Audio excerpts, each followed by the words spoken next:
साथियों नमस्कार। सुभी क्लासेस की इस ऑनलाइन प्लेटफॉर्म पर आप सभी का पुनः स्वागत है, अभिनंदन है। पूर्व में मैंने आपको कोशिका चक्र, कोशिका विभाजन की कुछ चर्चा की थी और आज आपसे बात करने वाला हूं केंद्रक विभाजन की उन 4 प्रमुख उप अवस्थाओं में जिसे हम प्रोफेज, मेटाफेज, एनाफेज, टीलोफेज पर आज बात करने वाला हूं। तो मैं उम्मीद करता हूं आप सभी स्वस्थ और मस्त होंगे और इसी श्रृंखला में आज मैं लेकर के आया हूं कोशिका चक्र से means prophase, metaphase, anaphase, telophase, उस पर मैं बात करने वाला हूं। तो यहां पर हम सबसे पहले बात करने वाले हैं किस पर? तो सबसे पहले पूर्वावस्था पर यानी प्रोफेज पर। किस पर बात करने वाले हैं? प्रोफेज पर यानी पूर्वावस्था जिसे कहा जाता है। क्या कहा जाता है? पूर्वावस्था कहा जाता है। इस पर मैं बात करने वाला हूं कि इस अवस्था में किस प्रकार के परिवर्तन होते हैं। तो मान लेते हैं इसमें हम कि जैसे यहां पर सबसे पहले एक मैं डायग्राम छोटा सा ले लेता हूं ताकि डायग्राम के माध्यम से बहुत इजीली आपको समझ में आ जाए आसानी से। तो सबसे पहले इसमें क्या है, केंद्रक झिल्ली जो होती है विलुप्त तो हो जाती है और केंद्रिका भी क्या होती है, विलुप्त होने के कगार पर होती है। तो सबसे पहला जो परिवर्तन देखने को मिलता है दोस्तों वो क्या है? केंद्रक झिल्ली। केंद्रक झिल्ली क्या हो जाती है? विलुप्त। केंद्रक झिल्ली विलुप्त। दूसरा क्या होता है, जो केंद्रिका होती है, केंद्रिका क्या होती है? विलुप्त होने लगती है। विलुप्त होने लगती है। और उसके अलावा क्या होता है कि क्रोमेटिड्स जो होते हैं वो स्पष्ट हो जाते हैं। क्रोमैटिड्स क्या हो जाते हैं? स्पष्ट। क्रोमैटिड्स क्या हो जाते हैं? स्पष्ट हो जाते हैं। उसके अलावा क्रोमैटिड्स के अलावा तारक केंद्र और तर्क तंतु, तो तारक केंद्र ध्रुवों की ओर चले जाते हैं और स्पेंडल फाइबर का क्या हो जाता है? निर्माण हो जाता है। तो तारक केंद्र कहां भाई? ध्रुवों की ओर गमन कर जाते हैं। ध्रुवों की ओर चले जाते हैं। चले जाते हैं। उसके अलावा क्या होता है कि जो स्पेंडल्स फाइबर होते हैं उनका निर्माण होने लगता है। तो यहां पर स्पेंडल फाइबर निर्माण, ये परिवर्तन देखने को मिलते हैं। अब इसको डायग्राम के माध्यम से समझते हैं।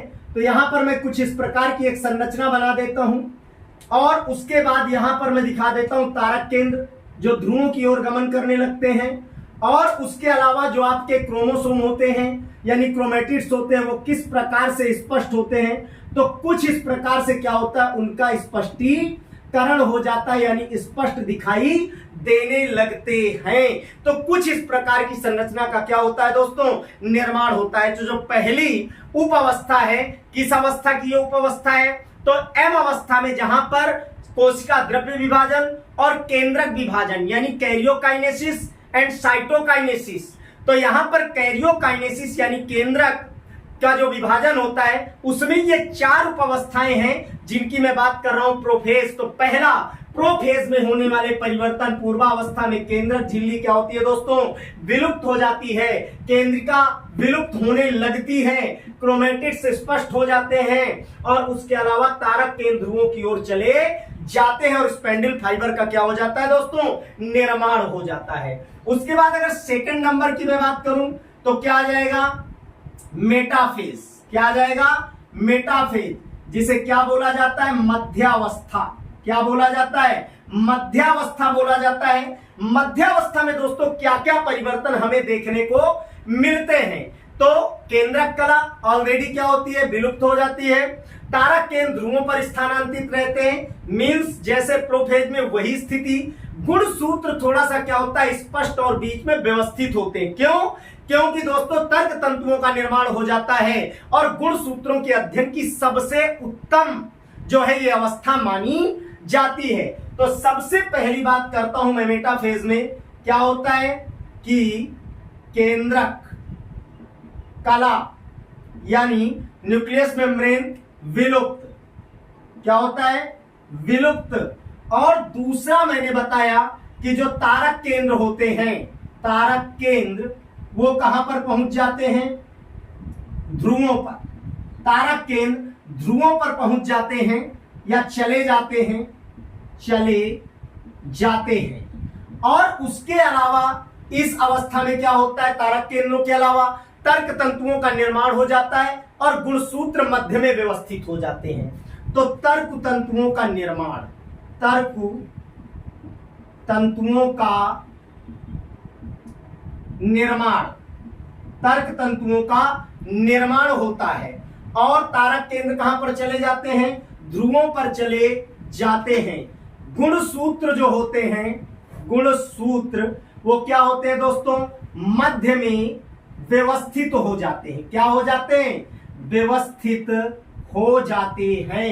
तो यह प्रमुख अंतर हमें किसमें देखने को मिलता है दोस्तों, मेटाफेज में यानी मध्यावस्था में देखने को मिलता है कि गुणसूत्र बीच में या मध्य में व्यवस्थित हो जाते हैं, तर्क तंतुओं का निर्माण हो जाता है और तारक केंद्र ध्रुवों की ओर स्थानांतरित हो जाते हैं और केंद्रक कला क्या हो जाती है, विलुप्त हो जाती है। यहां पर एक डायग्राम बनाएंगे, इसको भी डायग्राम के माध्यम से समझने का प्रयास करेंगे।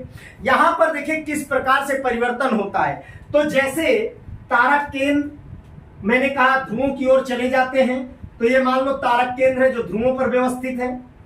अब होता क्या है, मैंने कहा तर्क तंतुओं का निर्माण होने लगता है और गुणसूत्र मध्य में व्यवस्थित हो जाते हैं। तो कैसे मध्य में गुणसूत्र व्यवस्थित होते हैं, इस चीज को जानेंगे।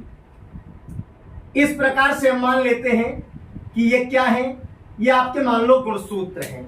अब कैसे व्यवस्थित होते हैं और तर्क तंतुओं का निर्माण कैसे होता है, तो इस प्रकार से क्या होते हैं, मध्य में व्यवस्थित हो जाते हैं दोस्तों तर्क तंतुओं के माध्यम से। ये इस प्रकार का कुछ डायग्राम बना लेते हैं जो मेटाफेज का है। किसका है, मेटाफेज यानी मध्यावस्था का। नोट, खास बात ध्यान रखें सभी, क्या मैंने बताया कि गुणसूत्रों के अध्ययन के लिए सबसे बेहतरीन अवस्था, गुण सूत्रों के अध्ययन के लिए सबसे उपयुक्त अवस्था है। इस अवस्था में बिल्कुल बेहतरीन गुणसूत्रों का अध्ययन किया जा सकता है। तो इस पर देखें, मेटाफेज, मध्यावस्था, केंद्रक कला क्या होती है, विलुप्त हो जाती है, कहीं नहीं दिखाई देती दूर दूर तक दोस्तों। उसके अलावा क्या होता है, तारक केंद्र ध्रुवों पर चले जाते हैं। तारक केंद्र आपके दोस्तों ध्रुवों पर आ गए हैं। उसके अलावा तर्क तंतुओं का निर्माण हो जाता है, ऑलरेडी तर्क तंतुओं का निर्माण होता है और गुणसूत्र मध्य में क्या हो जाते हैं, व्यवस्थित हो जाते हैं। तो गुणसूत्र मध्य में व्यवस्थित है। और यहां पर मैंने बताया कि गुणसूत्रों के अध्ययन की सबसे उत्तम अवस्था मानी जाती, कौन सी अवस्था, मेटाफेज अवस्था मानी जाती है। उसके अलावा हम बात करते हैं अगले क्रम में कौन सी, तीसरी अवस्था की। तीसरी अवस्था कौन सी आपकी, तो दोस्तों तीसरी आपकी एनाफेज है। कौन सी है, एनाफेज। एनाफेज का मतलब होता है कौन सी, यानी पश्चावस्था। टीलोफेज अंत्यावस्था। तो यहां पर जब इस अवस्था की बात करते हैं, एनाफेज की पश्चावस्था की बात करते हैं, तो इसमें क्या परिवर्तन होते हैं। तो यहां पर क्या होता है दोस्तों, जैसे इस अवस्था में ये गुणसूत्र व्यवस्थित हो गए, मध्य में है, लेकिन इसमें गुणसूत्र विभाजित हो जाते हैं और ध्रुवों की ओर चले जाते हैं। और गुणसूत्र जब विभाजित होंगे तो दोस्तों क्या होंगे, आधे आधे हो जाएंगे। तो यहां पर अर्ध गुणसूत्र में परिवर्तित हो जाते हैं। ये तीन प्रमुख अंतर देखने को मिलते हैं। क्या, क्रोमेटिड्स का विभाजन और गुणसूत्र ध्रुवों की ओर चले जाते हैं और अर्ध गुणसूत्र में परिवर्तित हो जाते हैं। तो सबसे पहला हम ध्यान देते हैं यहां पर एनाफेज पर। किस पर, एनाफेज पर। जो तीसरे नंबर पर हम अध्ययन करेंगे एनाफेज, जिसे मैंने बताया पश्चात अवस्था। इसमें सबसे पहला पॉइंट आपका क्या होगा कि गुणसूत्र जो होते हैं वो कहां चले जाते हैं, तो आपके गुणसूत्र जो है विभाजित होते हैं और ध्रुवों की ओर चले जाते हैं और दोस्तों अर्ध गुणसूत्र में बदल जाते हैं। तो क्या कहेंगे, गुण सूत्रों का गुणसूत्रों का विभाजन, गुणसूत्रों का विभाजन हो जाता है।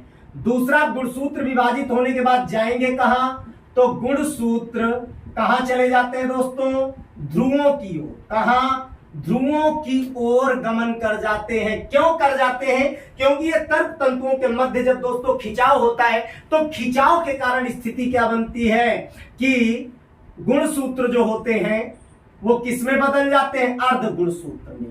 गुणसूत्र अर्ध गुण सूत्रों में बदल जाते हैं। किस में बदल जाते हैं, परिवर्तित हो जाते हैं, परिवर्तित हो जाते हैं। किस में परिवर्तित हो जाते हैं, अर्ध गुणसूत्रों में परिवर्तित हो जाते हैं। इसको भी हम एक डायग्राम के माध्यम से समझेंगे। ये माना एक मैंने डायग्राम बनाया, अब कैसे परिवर्तित होते हैं, तो ऑलरेडी आपको पता है कि ये कौन सी संरचना है। पहले पूर्व में बताया कि तारक केंद्र ध्रुवों पर चले जाते हैं, तो तारक केंद्र हैं। अब गुणसूत्र यहां पर बीच में व्यवस्थित है पूर्ण रूप से, लेकिन यहां दोस्तों स्थिति क्या बनती है ये देखना है। यहां जो ये इस प्रकार से आपके क्या है, तर्क तंतु है। क्या है, तर्क तंतु है। अब ये तर्क तंतुओं में क्या होता है, खिंचाव उत्पन्न होता है। खिंचाव उत्पन्न होने के कारण क्या होता है, गुणसूत्र जो होते हैं वो किस में बदल जाते हैं, अर्ध गुणसूत्रों में बदल जाते हैं। यानी कहने का मतलब क्या होता है, गुणसूत्रों का विभाजन हो जाता है। इस अवस्था का नाम क्या है, तो मैंने बताया एनाफेज, यानी पश्चावस्था जिसे हम कहते हैं। तो मीन्स यहां पर इस प्रकार के परिवर्तन प्रमुख 3 देखने को मिलते हैं। और उसके बाद आपकी अंतिम अवस्था बच रही है। अंतिम अवस्था कौन सी है दोस्तों, तो इधर मैं बता देता हूं, जिसको हम कहते हैं टीलोफेज। किसको, जिसको हम टीलोफेज के नाम से जानते हैं, हम उस पर बात करने वाले हैं। तो देखिए चौथी अवस्था की जब मैं बात करता हूं तो उसे क्या कहा जाता है, टीलोफेज। टीलोफेज में क्या होता है, तो टीलोफेज में केंद्रिका कला व केंद्रिका का पुनः निर्माण हो जाता है, जो विलुप्त हो चुके थे। केंद्रक का भी निर्माण हो जाता है। गुणसूत्र क्रोमैटिन में परिवर्तित हो जाते हैं, यानी उलझे हुए दिखाई देने लगते हैं, धागे के समान दिखाई देने लगते हैं। तो केंद्रिका व केंद्रक कला दोनों स्पष्ट हो जाते हैं। तो कौन सी है भाई, टीलोफेज। टीलोफेज जिसे क्या कहा जाता है, अंत्यावस्था। अंत्यावस्था, ठीक है। इसमें सबसे पहले क्या आएगा, केंद्रक कला व केंद्रिका क्या हो जाते हैं भाई, पुनः निर्मित हो जाते हैं, पुनः दिखाई देने लगते हैं। तो केंद्रिका का क्या हो जाता है दोस्तों, निर्माण हो जाता है। क्या हो जाता है, निर्माण हो जाता है। उसके अलावा क्या होता है, तो मैंने बताया जो गुणसूत्र क्रोमोसोम थे वो दोस्तों किसमें, धागे नुमा संरचना में परिवर्तित हो जाते हैं और केंद्रक का निर्माण हो जाता है। तो इस अवस्था में क्या होता है, केंद्रक का निर्माण, केंद्रक का निर्माण हो जाता है। और उसके अलावा जो गुणसूत्र होते हैं आपके वो क्रोमैटिन में बदल जाते हैं। तो गुणसूत्र किस में बदल जाते हैं दोस्तों, क्रोमैटिन में बदल जाते हैं। क्रोमैटिन में परिवर्तित, क्रोमैटिन में परिवर्तित हो जाते हैं। ये विशिष्ट अंतर देखने को मिलते हैं। टीलोफेज यानी अंत्यावस्था में मैंने बताया कि केंद्रिका कला व केंद्रिका का निर्माण हो जाता है। किसका, केंद्रिका कला व केंद्रिका का निर्माण हो जाता है। उसके अलावा केंद्रक का निर्माण हो जाता है। गुणसूत्र क्रोमैटिन के रूप में क्या हो जाते हैं, परिवर्तित हो जाते हैं। इसको भी एक डायग्राम के माध्यम से समझते हैं। ये कौन सी अवस्था की मैं बात कर रहा हूं, तो मैं बात कर रहा हूं टीलोफेज की। टीलोफेज में क्या होता है कि तर्क तंतु ऑलरेडी गायब हो जाते हैं, दिखाई नहीं देते, और स्थिति क्या बनती है कि मीन्स इस प्रकार की स्थिति परिवर्तित हो जाती है। गुणसूत्र क्या होते हैं, ध्रुवों की ओर चले जाते हैं, ठीक है। गुणसूत्र क्रोमैटिन में बदल जाते हैं। केंद्रक का निर्माण व केंद्रक कला व केंद्रिका का निर्माण हो जाता है। तो कुछ संरचना कैसी बन जाती है दोस्तों, इस प्रकार की उलझे हुए क्रोमैटिन्स के रूप में आपके गुणसूत्र दिखाई देते हैं। तो क्या कहेंगे, ये दो भागों में बट गया, यहां पर लिख देता हूं केंद्रक, और ये क्या है आपके क्रोमैटिन, क्या है क्रोमैटिन। और ये कौन सी अवस्था है, तो टीलोफेज यानी अंत्यावस्था है। तो इस प्रकार के परिवर्तन देखने को मिलते हैं। तो इस प्रकार से ये चार अवस्थाएं उप अवस्थाएं आपकी हुई, किसकी, एमावस्था की, जहां मैंने बताया कि साइटोकाइनेसिस एंड कैरियोकाइनेसिस। तो यहाँ कैरियोकाइनेसिस में ये चार होने वाली प्रमुख घटनाओं के बारे में हमने अध्ययन किया और जाना। इसके साथ आपको बता दूं, मैंने कहा था कि कोशिका विभाजन अभी हम आगे पढ़ेंगे, असूत्री, समसूत्री, अर्धसूत्री। लेकिन मैंने पूर्व के वीडियो में एक क्वेश्चन दिया था जिसको मैंने कहा था कमेंट्स में आप बताएं जरूर और जानकारी आपको प्राप्त हो तो, अन्यथा आज इस वीडियो में मैं उसके आंसर देता हूं। मैंने पूछा था जंतु कोशिका में जो कोशिका द्रव्य का विभाजन होता है वो किस प्रकार से होता है, और पादप कोशिका में जो विभाजन होता है दोस्तों वो किस प्रकार से होता है।